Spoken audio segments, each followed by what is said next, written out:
दुनिया में सबके पास खाने को सेहतमंद और पौष्टिक खाना नहीं है। आज हम 21वीं सदी में रहते हैं और धरती को छोड़ मंगल ग्रह पर बस्तियां बसाने के बारे में सोच रहे हैं।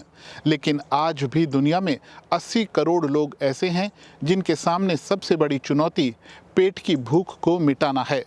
इसमें से 4 करोड़ लोग तो भूखमरी के कगार पर जा पहुंचे हैं। ये बात ग्लोबल हंगर इंडेक्स की ताज़ा रिपोर्ट में कही गई है। तो आज की वीडियो में बात भूख की। 2020 में लगभग 237 करोड़ लोगों के पास पर्याप्त खाना नहीं था।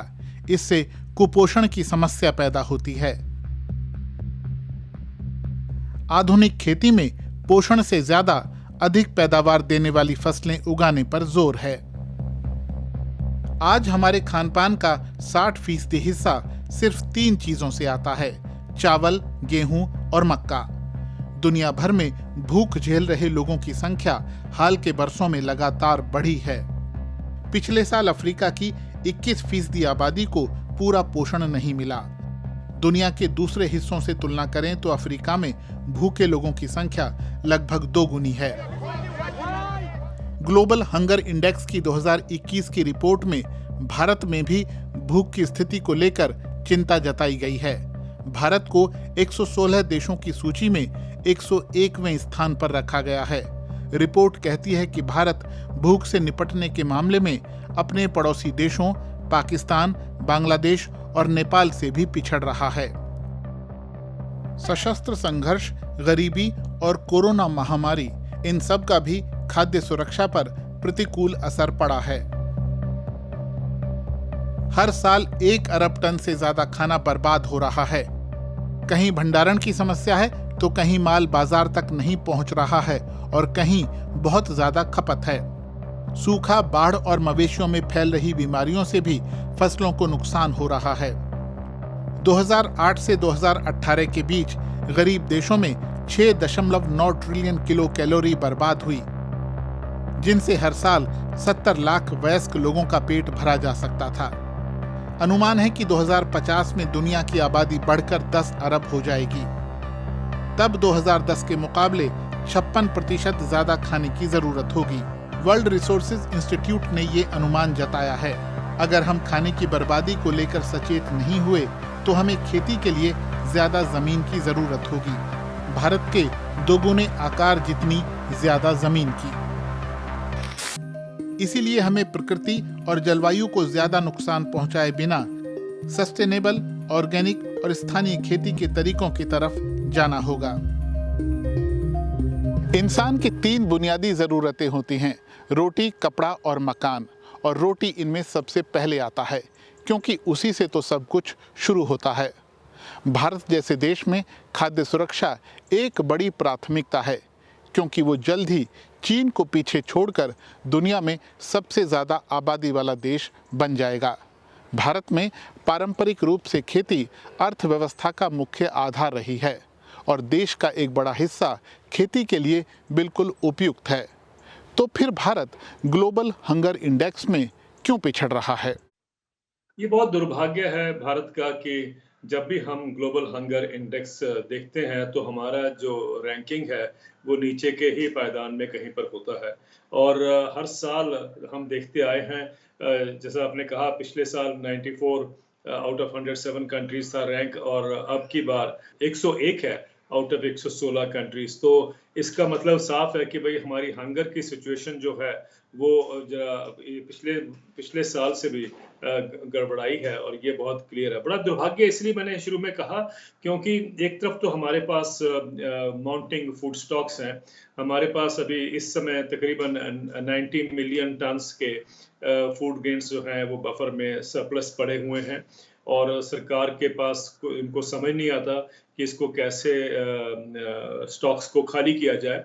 और दूसरी तरफ हमारे पास दुनिया के तकरीबन 1/4, आपने जैसे पहले कहा कि 800 मिलियन से ज़्यादा भूखे हैं लोग रोज़ाना जो भूखे पेट सोते हैं, उसमें से तकरीबन 1/4 जो है वो भारत में रहते हैं।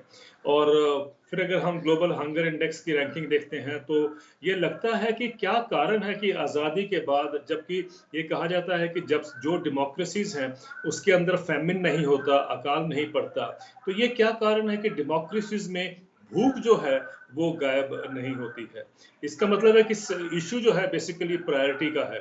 और हम देखते हैं कि आज भी अगर आप अखबारें उठाएं भारत में, तो मैं देखता हूं कि वो सभी अखबारों में 5वें, 6ठे, 7वें, 8वें पेज पर जो हंगर इंडेक्स की रिपोर्ट छपी है, इसका मतलब है कि इवन मीडिया भी उसको प्रायोरिटी नहीं देता। मुझे लगता है कि ये बहुत कंसर्न होना चाहिए था सारे देश का, लेकिन आप देखें कि वो भी हम एक तरह का उसको डिसमिस करते हैं, या यानी हम उसको इग्नोर करते हैं, या उसका नोटिस भी नहीं लेते हैं।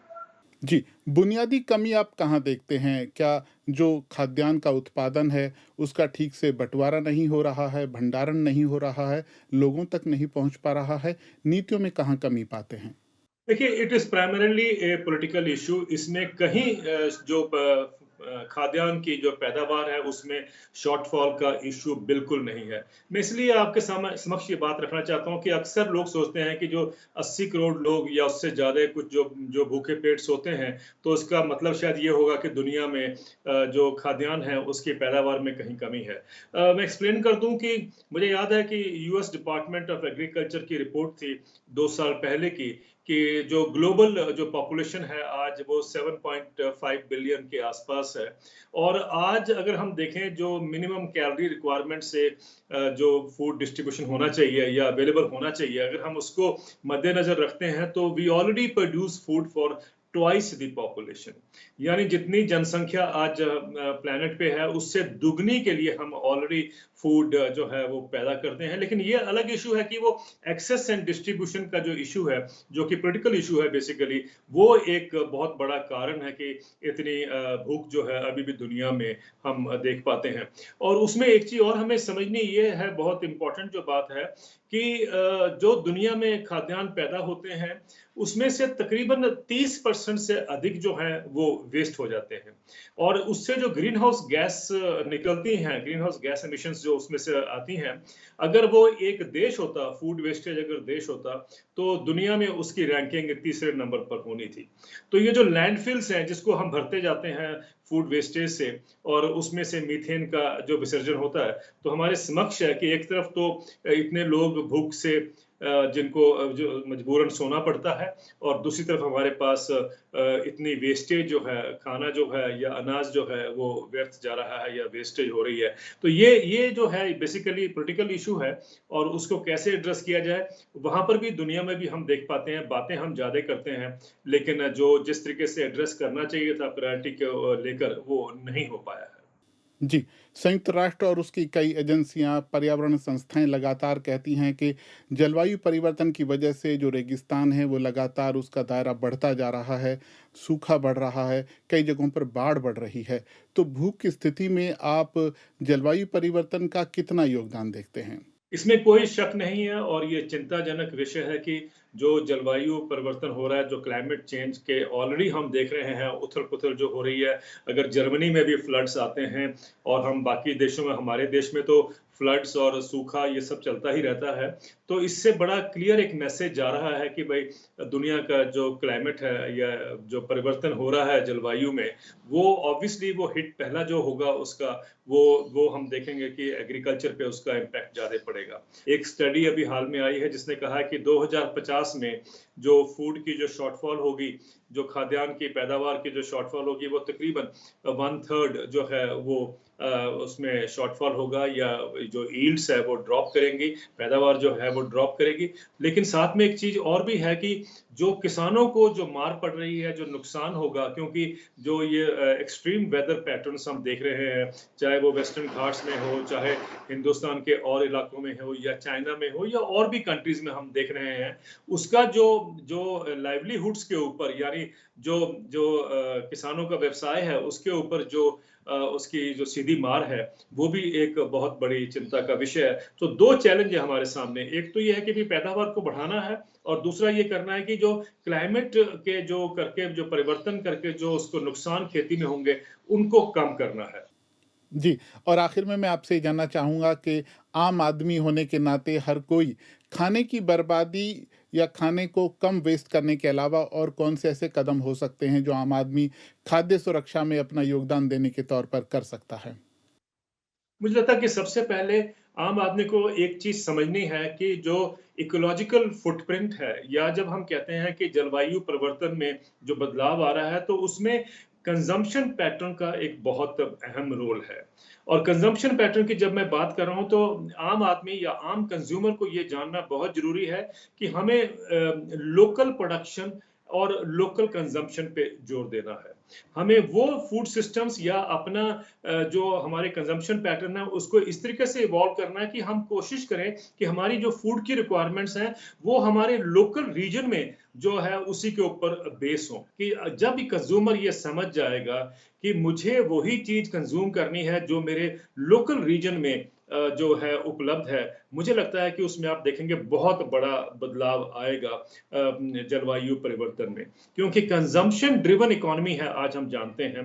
हमारा सारा डिज़ाइन जो है ग्लोबली हो या नेशनली हो, वो प्राइमरीली कंजम्पशन के ऊपर है। इसलिए आप जाएँ, मुझे मालूम है कि जब आप एम्स्टर्डम एयरपोर्ट पे जाते हैं तो शॉपिंग करते हैं, तो वहाँ बहुत सारे जो लिफ़ाफ़े आपको मिलते हैं, उस पे लिखा होता है shop till you drop dead.